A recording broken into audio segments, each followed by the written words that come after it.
Welcome back to the Sleepless Courtroom.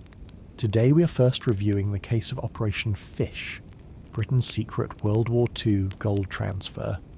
If you enjoy these softly told stories, take a moment to like and subscribe. Now, close your eyes, breathe in, and let the case begin. In the early summer of 1940, as the thunder of war echoed across Europe, Britain was facing the unthinkable. Hitler's forces had stormed through the continent, country after country falling like dominoes.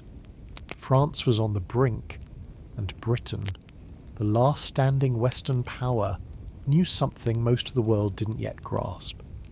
If the Germans succeeded in their plans, Britain wouldn't just lose the war, it could lose everything. But amid the fear and uncertainty, a plan was quietly taking shape.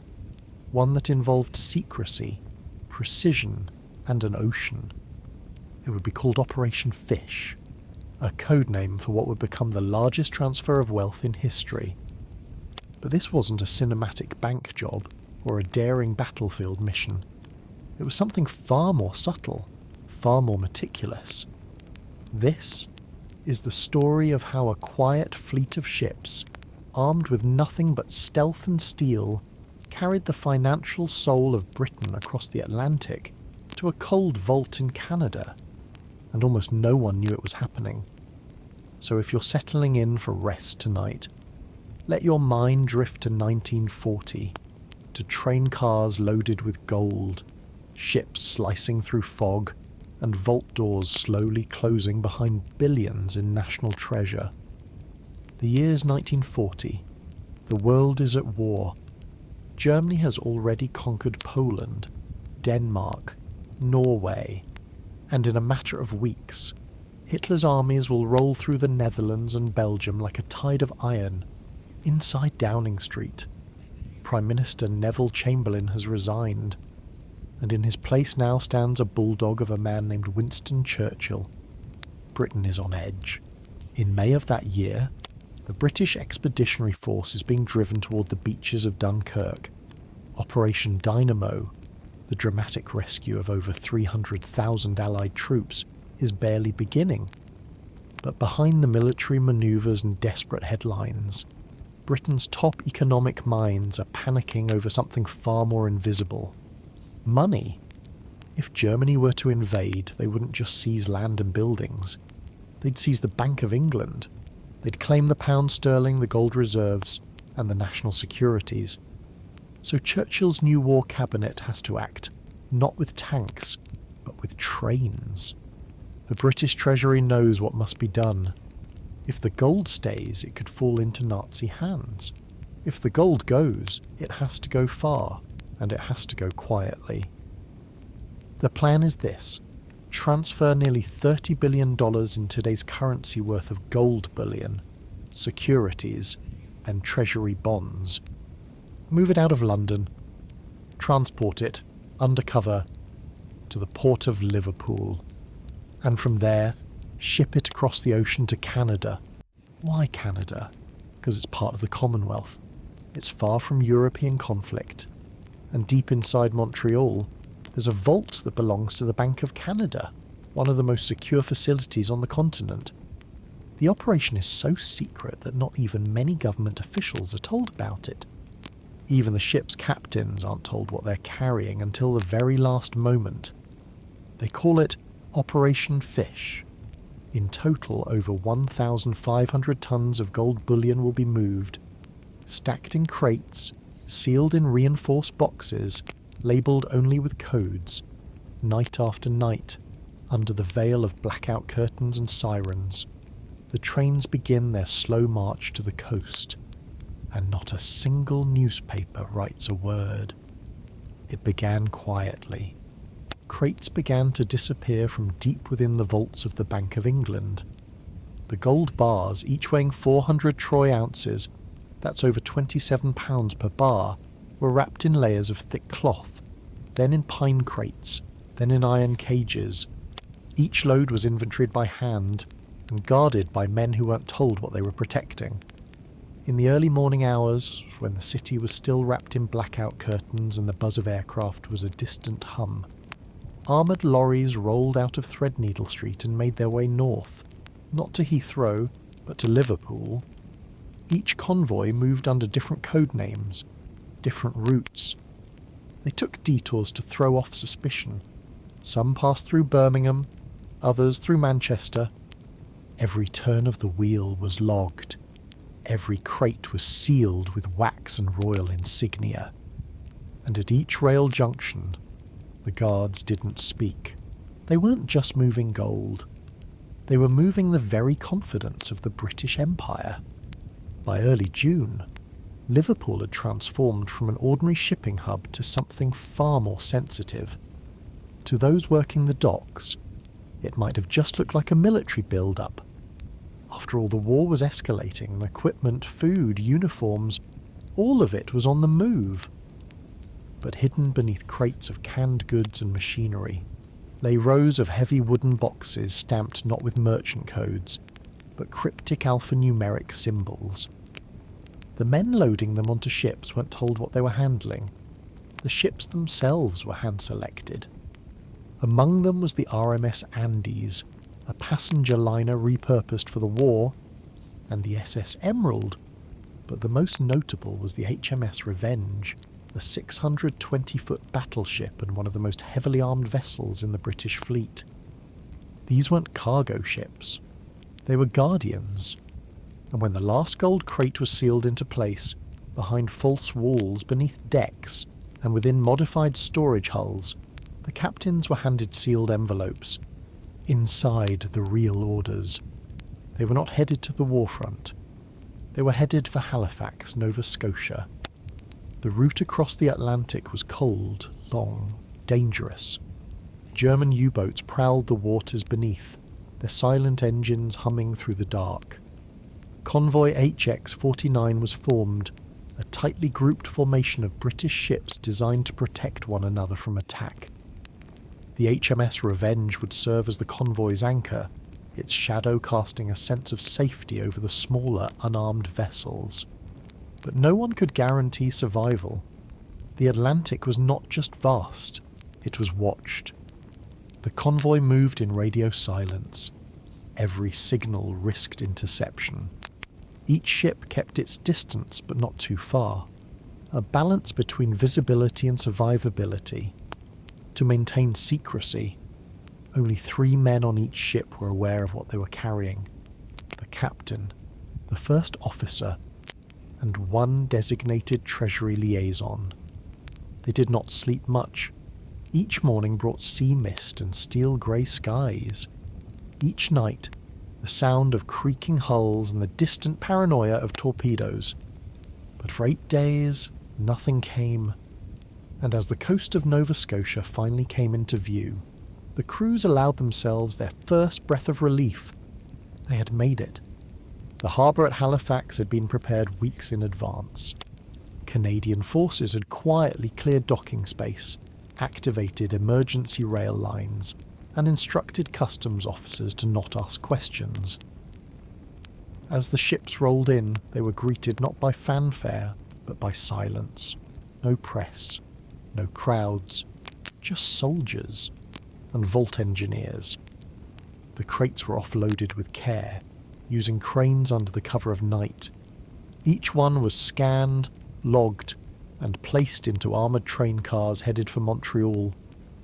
Escorted by the Royal Canadian Mounted Police and flanked by plainclothes intelligence officers, the convoy of trains slipped into the Canadian wilderness like shadows.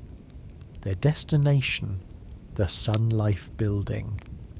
At the time, it was the tallest building in the entire British Empire, and inside its deep lower levels, a vault had been specially reinforced with steel, concrete, and bank-grade security.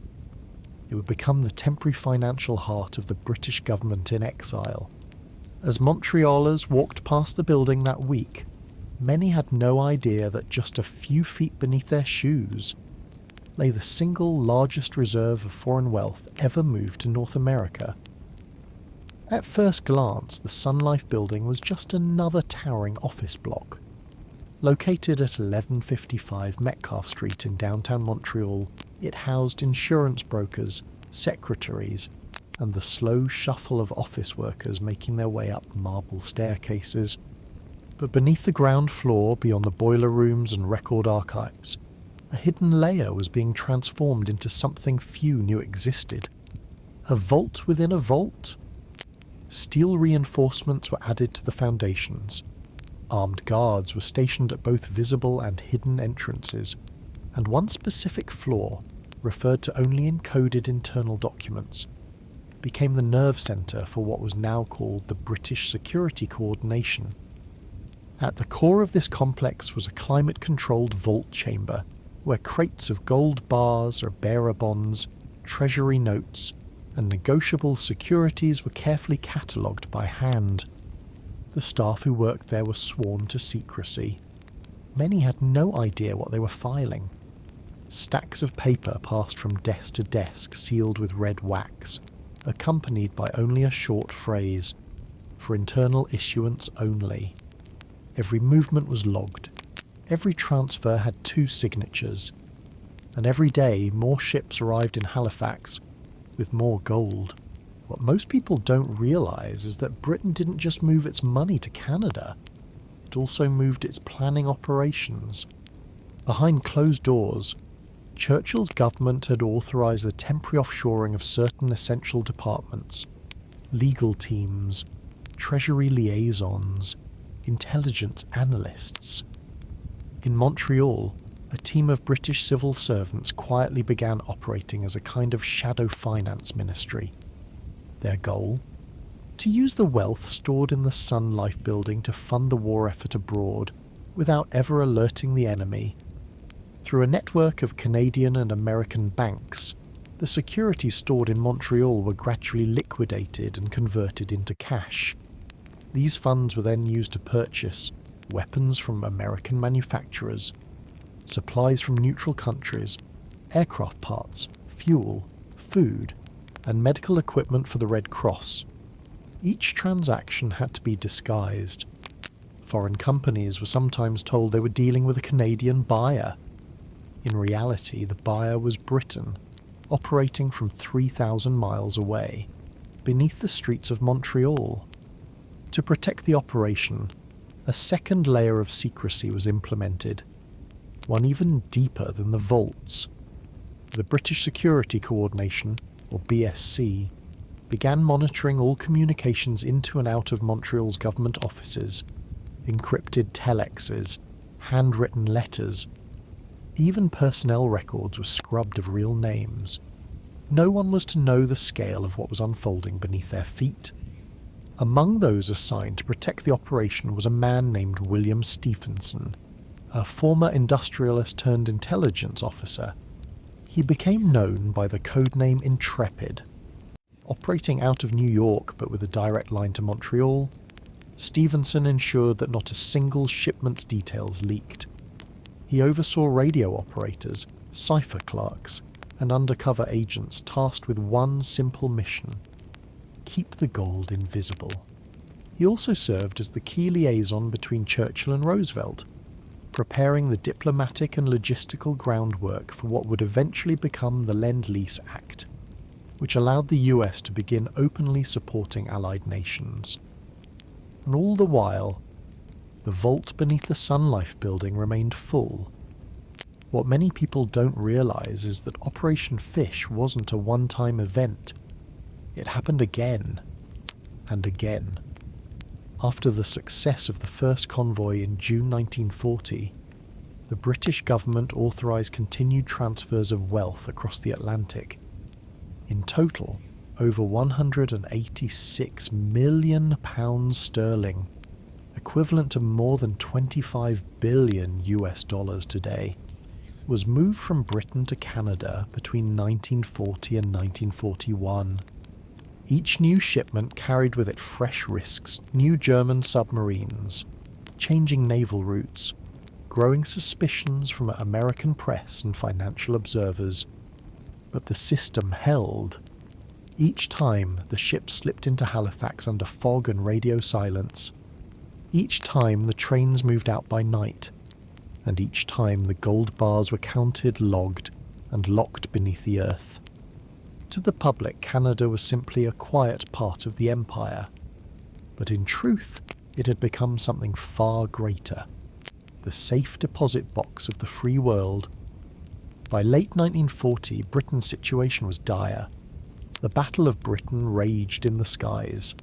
London was being bombed night after night, and German forces were pressing through North Africa and the Balkans. But even in these dark hours, Britain was still able to buy what it needed. Because in Montreal, it had money, and in Washington, it had influence. The gold and securities stored through Operation Fish became the financial foundation for deals with neutral nations and the United States, even before America officially entered the war. Through private intermediaries and covert procurement agencies, Britain placed massive orders for jeeps, radios, steel and aluminum, radar components, naval fuel. Each purchase was backed by the invisible wealth stored safely in Canada. To American bankers, it looked like Canadian capital. To Canadian clerks, it was just paperwork. But to Winston Churchill, it was survival. As he later said in a closed meeting, "The battle is not only of bullets and blood, but of banks and bonds." By 1943, the tides of war were turning. The Allies had landed in North Africa.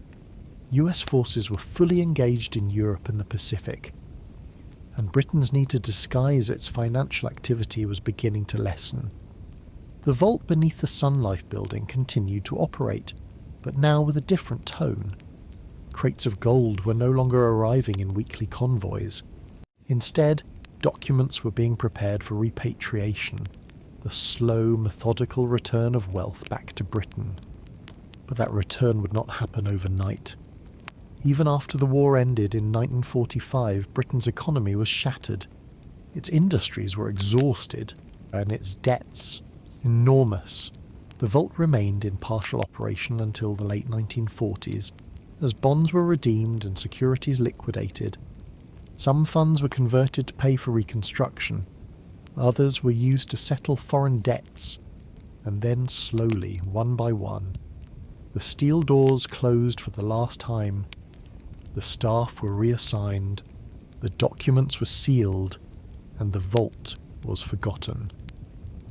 Operation Fish was never formally announced to the public.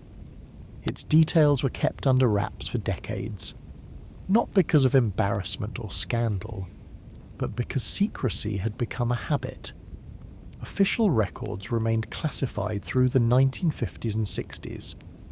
Even those who had worked in the vault, the clerks, the guards, the railway staff, were never officially told what they had been part of. The few who did know never spoke. Many died without ever revealing their role in one of the greatest transfers of wealth in human history. It wasn't until historians pieced together treasury records, declassified naval files, and oral histories in the 1980s that the full scale of the operation began to emerge. Even then, no one was certain how much gold had moved, or whether all of it had been accounted for. Some believe a small percentage of the original shipments may still be hidden in Canadian accounts. Others believe everything was properly recorded and returned. But the truth remains elusive, and the Sun Life building, still standing in downtown Montreal, holds no visible sign of what once lay beneath it. Just stone, steel, and silence. In the end, Operation Fish succeeded in its one vital mission: to preserve Britain's financial independence when its sovereignty was at risk. By moving its wealth, and doing so quietly, the British government ensured that it could continue to fight, even when surrounded. The gold purchased time, the securities purchased supplies, and the secrecy bought survival. But the story of Operation Fish isn't one of flashy battles or dramatic speeches. It's a story of logistics, of midnight shipments, of paperwork and sealed vaults, of the invisible war that was fought between banks and governments while the world burned above them. And it stands as a reminder that some of the most important battles in history happened far from the front lines, in basements, in briefcases, in the quiet turning of keys inside locks. There are no medals for the men who guarded the gold, no statues for the clerks who filed the bonds, no mention in most textbooks. And yet, historians agree, Operation Fish may have saved the British war effort. Without that financial lifeline, Britain might have defaulted. Supplies might have dried up. Allied support might have faltered, just enough to shift the course of the war. It was an operation without casualties, without bombs or bullets, but not without risk. At any point, one wrong signal, one intercepted convoy, one loose word, and everything could have fallen apart. But it didn't. The ships arrived. The vaults were sealed, and Britain kept fighting. Not just because of courage, but because it could still pay its bills. Behind the operation were names that history nearly forgot. Civil servants who stayed late into the night balancing ledgers. Naval officers who disguised cargo manifests with mundane codes. Rail workers who followed orders without understanding them, yet still never asked questions. Winston Churchill, in his memoirs, never mentioned Operation Fish by name. But he did say this: to fight a war you need three things: money, money, and more money. In that light, Operation Fish wasn't just logistics. It was a quiet act of strategy, and one that unfolded with such discipline, such precision, that not a single gold bar was lost. Not one. That perhaps is its most remarkable trait. In a war defined by destruction, this is a story defined by containment. Even today, if you were to walk the streets of Montreal and stand beside the Sun Life building, you would feel nothing unusual. But beneath your feet for 5 years lay billions in gold, and the signatures of a nation's sovereignty. Office workers go about their day unaware that in the 1940s, this was once the bank vault of an empire, a place where ink and iron guarded the fate of a nation, and at night, when the city slows, the vault sleeps quietly beneath the marble. The doors remain shut, the secrets remain sealed. But the legacy of the hidden operation endures in every Allied victory that came after. Meanwhile, across the ocean, another quiet deception was unfolding. Not in a battleship, but in a factory. Not with crates of gold, but with pencils. And beneath the graphite and wood, there was something far more valuable. Proof of one of the most peculiar frauds in European industrial history, involving simple tools of bureaucracy, multiplied in just the right way, to steal from within. It didn't begin with a gun. It didn't involve a vault or a getaway car, and no one wore a mask. It began, quite simply, with a pencil. Germany, in the years following World War II, was a place of rebuilding, a nation divided and disoriented, slowly putting itself back together through industry, bureaucracy, and paperwork. There were ruins in the cities, but inside the offices, there were order forms, government contracts, and a staggering amount of paperwork that had to be processed by hand. And for that, of course, you needed pencils. This is the story of a fraud so ordinary and so precise that it almost escaped detection entirely. It did not involve violence. It did not collapse an economy. But it slipped through the cracks of paperwork so perfectly that millions of Deutsche Marks were lost, one pencil at a time. This is the story of the German pencil fraud, a quiet financial scheme that unfolded slowly, steadily, and almost invisibly within the hollowed-out walls of a post-war procurement system. In Germany, 1951, 6 years after the fall of Berlin, the country is now split, east and west, divided by politics, ideology, and occupation. In the West, the new Federal Republic of Germany is racing to rebuild. Roads must be paved, schools reopened, hospitals refitted, and every office, every registry, every courthouse must be restaffed and re-equipped. There were more than 2,000 government procurement departments across the federal and state levels, each one tasked with acquiring supplies for its branch of public service. Desks, paper, typewriters, filing cabinets, staplers, and of course, writing instruments. Tens of millions of pencils were purchased each year. Pencils, after all, didn't need electricity. They were cheap, reliable, erasable. And for clerks managing everything from birth certificates to tax ledgers, they were essential.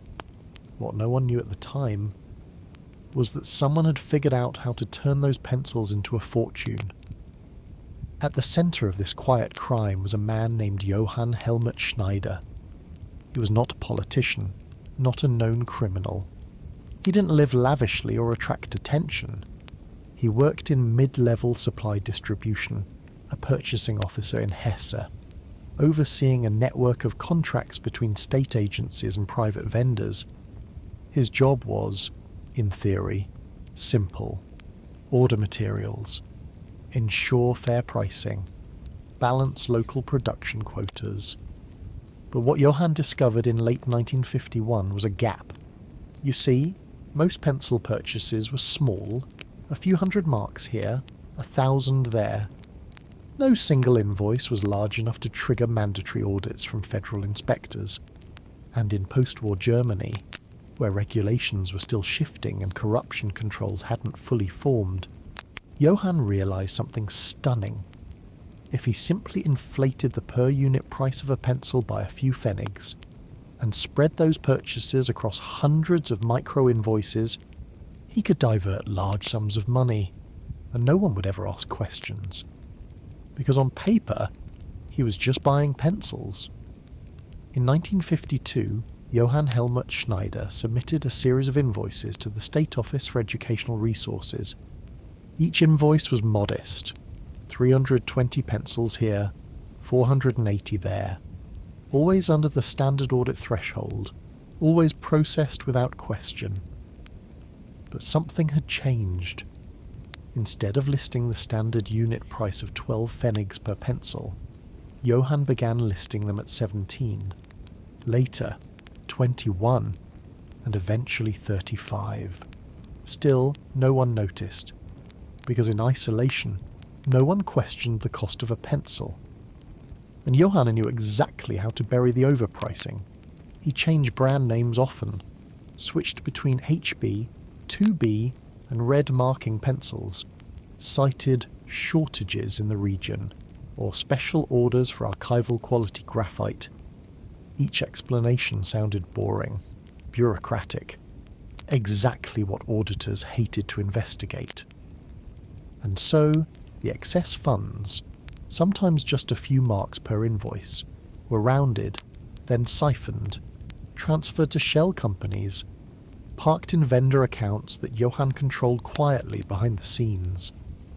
By the end of 1952, he had made over 18,000 Deutsche Marks, which, in today's money, is worth about 58,000 USD, without ever leaving his office, without stealing a single physical object, just by overcharging for pencils. To cover his tracks, Johann created what's known as a circular invoice chain. It worked like this: a real supplier, let's call them Heidelberg Stationers, would sell pencils to a front company that Johann controlled. That front company, on paper, would then sell them to the state office at a marked up price. Johann would approve the invoice. The front company would pay the real supplier and pocket the difference. It was elegant, low risk, and spread across multiple vendors. Because Johann never altered inventory counts. The pencils were real. They were delivered. They were used. But the margin between wholesale and final invoice was pure profit. disguised as standard operating procedure. Each purchase was too boring to investigate, each markup small enough to ignore, but over time, as Johann expanded his network, the paper trail widened. And what began in a single state office soon spread into 3. By 1954, Johann had grown cautious, but also bold. He now had 4 shell vendors, each with separate bank accounts registered under distant cousins' names. He created fictitious sales reps, sometimes listing phone numbers that rang to empty rooms. He printed stationery, designed invoices with varying fonts and layouts to avoid suspicion, and slowly, other purchasing officers began reaching out to his companies, unaware that they were dealing with a man on the inside. Some were complicit, others were simply lazy. In the decentralized chaos of post-war procurement, no one knew who vetted vendors anymore. They just approved the orders, rubber-stamped the invoices, and moved on. By late 1955, Johann had cleared over 110,000 Deutsche Marks. That's nearly $500,000 in today's currency, earned quietly, gradually, in the margins of paperwork. He still wore the same coat, lived in the same apartment, ate lunch alone, but beneath the surface, he was running one of the most effective procurement scams in German history, and almost no one knew. Every year, the Federal Ministry of Finance selected random departments for procurement review, but their selection process was inefficient, still done by hand, still affected by staffing shortages and shifting political priorities. In both 1953 and 1954, Johann's office was on the list, but each time it was crossed off in favour of larger ministries with more pressing concerns, and so the audit never came. Instead, Johann's reports were filed away in grey cabinets, his expense logs approved in triplicate, and his vendors, the fake companies with made-up representatives, kept receiving checks. If anyone had investigated even one company, they might have seen the irregularities. No physical office listed, bank accounts registered in neighbouring districts, postboxes with no active phone line. But no one did, because in the eyes of the system, pencil orders weren't worth the time. In the spring of 1956, a young procurement assistant named Greta Weiss joined the Education Supply Office in Mainz. She was precise, polite, and methodical, and she asked a lot of questions. Her job was to cross-reference delivery manifests with monthly purchase logs, a task so dry and repetitive that most clerks nodded off by mid-afternoon. But Greta had a habit of noticing things. One morning, she caught something odd in the invoice stack for the district's primary school system. 2 shipments of graphite marking pencils had arrived just 11 days apart, from different vendors, at wildly different prices. One shipment was priced at 18 pfennigs per unit, the other 38. Same brand, same quantity, same delivery method. Greta brought it to her supervisor. He told her not to worry. Different vendor markup, he said. There's a shortage of archival grade pencils this year. Greta let it go, but she started quietly setting aside any pencil invoice over 25 pfennigs. Within 2 weeks she had a stack of 17. Greta wasn't an investigator. She wasn't even full-time staff. But she had a friend, someone from university who now worked in the Federal Audit Office. Over coffee one weekend, she mentioned her stack of invoices. Her friend shrugged. "Sounds like the usual nonsense," he said. "Small office overpays, happens everywhere." But Greta persisted. She mailed him 3 anonymized samples. No names, no department stamps, just unit costs, dates, vendor IDs. Her friend promised to take a look. 3 weeks passed. Then, a phone call. He asked her, carefully, if she had noticed the vendor registration codes. They didn't align with any official suppliers on record. In fact, 2 of them matched addresses flagged in a 1951 fraud case involving rubber stamp contracts in Bavaria. A coincidence, maybe. But something didn't feel right. Greta was told to do one thing. Don't tell anyone. Not yet. Meanwhile, Johann had begun to sense something, a kind of administrative static in the air. One of his smaller front companies, WWII and Sons, had not been paid on time. The invoice was valid. He'd approved it himself weeks earlier. But the check hadn't cleared. He called a contact in accounts receivable. They gave him the usual line, "There's a backlog." But Johann knew the system better than anyone, and he knew that in late March, a memo had been circulated regarding new vendor verification protocols. For the first time, purchasing officers were being asked to submit proof of product origin and copies of business registrations.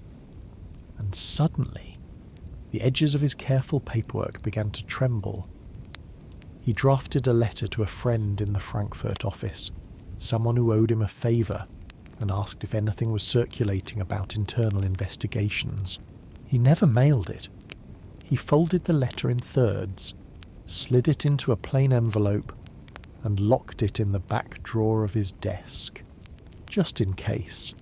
In April 1956, the Federal Audit Office sent a 2-person team to the Hesse Procurement Division. Their mission wasn't initially to investigate Johann. It was a routine vendor verification sweep, sparked by irregularities in procurement forms across several small agencies. But Greta's invoices were part of the sample batch, and once the audit team arrived, it didn't take long for them to notice the pattern. 4 vendors, all tied to identical bank branches, all submitting invoices for pencils, erasers, rulers, all slightly overpriced, but never egregiously so. Then came the routing numbers. 2 of the companies used payment paths that bounced through private holding accounts before forwarding funds to supplier accounts. It was a red flag. Not definitive proof, but enough to warrant a deeper probe. The auditors began pulling vendor registrations, cross-checking addresses or interviewing staff, and one by one the walls Johann had built began to creak. He didn't know it yet, but his time was almost up. The first real crack came not from a dramatic revelation, but from a building. When auditors visited the registered address of H.L. & Company Stationers, one of the vendors Johann had been using, they found something odd. There was no company, just a small apartment building, no signage, no mailbox with the company name, no business listed at the door.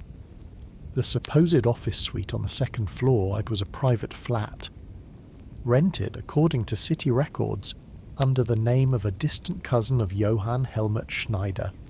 From there, things moved quickly. A second vendor address turned out to be a shared-use postbox facility with no known tenants. A third was tied to a firm that had gone bankrupt in 1952, 4 years earlier, yet somehow was still supplying pencils. With each visit, the illusion thinned, and when one of the audit team members requested archived vendor approvals from Johann's own department, the pattern became unmistakable. Every fake vendor had been approved, by the same hand, every time. Johann Helmut Schneider. On a quiet Thursday in May 1956, Johann was called to a meeting on the second floor of the district finance building. He arrived in his usual coat, brought no briefcase, assumed it was about procurement quotas. Inside the room were 3 people, a representative from the audit office, an internal ethics liaison, and his department supervisor looking pale. They began gently. They asked about vendors, shipping delays, fluctuations in pricing. Johann answered calmly. Then they asked about WWII and Sons, a name he hadn't heard spoken aloud in months. They presented an invoice, showed him the address. and quietly asked, "Who works here?" He paused, and for the first time in 5 years, he didn't have an answer ready. They didn't raise their voices, didn't accuse him outright. They simply slid over a document. It was a banking transfer form from one of the shell accounts to another, and at the bottom, unmistakable, his signature. He said nothing, just looked down at his hands. Then, almost absently, asked for a glass of water. Johann did not go to prison. There was no trial, no headline, no sirens. Instead, the matter was processed through the Federal Ministry of Administrative Integrity, a post-war body tasked with handling internal fraud discreetly, especially in cases that didn't involve violent crime or national security threats. He was charged with betrügerischer Amtsmissbrauch, fraudulent abuse of office. His resignation was quietly accepted, and a full investigative report, 217 pages long, was filed away under procurement irregularities, case file 1956-04-HS. The summary was short. Mr. Schneider exploited pricing autonomy and vendor approval privileges to orchestrate minor profit skimming over a period of approximately 4 years. Estimated total financial impact, 124,785 Deutsche Marks. There were no dramatic footnotes, just spreadsheets, bank statements, and a list of vendors now marked as permanently delisted. Greta Weiss was not named in the report, but she was quietly promoted to senior review assistant 3 months later. In the end, the German pencil fraud faded back into paperwork. There were no great lessons, no sweeping reforms, but small changes did follow. Procurement forms now required secondary review for all vendors. Vendor addresses were cross-referenced against federal databases. A new unit was created inside the Federal Audit Office, tasked solely with micro-invoice irregularities, a direct legacy of Johann's scheme. As for Johann Helmut Schneider, he moved to a smaller town, worked briefly for a private accounting firm, and died in 1972 of a heart attack in his kitchen.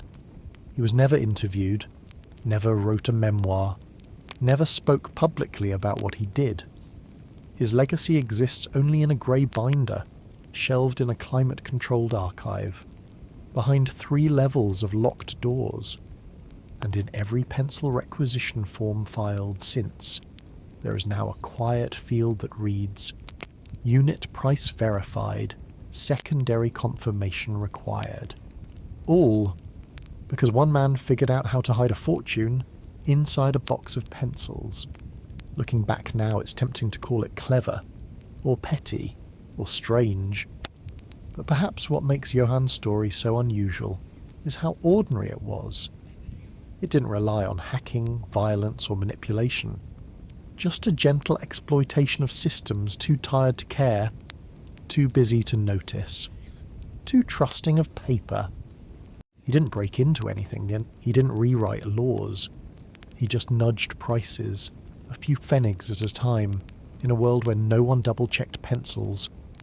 And for a few years, that was enough. A crime not of ambition, but of opportunity. Not born of malice, but quiet fatigue. Because sometimes, in the long corridors of bureaucracy, the most powerful tool isn't a weapon, but a purchase order. And if for some reason you're still awake, you're in luck, because next is not a metaphor, is not a joke, is not a fable from a children's book. This is a true story about a war between Australia's military and a flock of large flightless birds, where the birds won. Now we get to travel back to a dry, lonely part of Western Australia. The year is 1932. The world is still reeling from the Great Depression, and in the endless fields of the Campion district, farmers are facing something they never expected. Emus.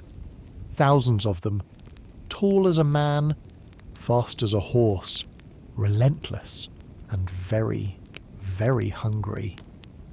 Western Australia is vast. It stretches wider than most countries, covered in golden grass and empty horizon.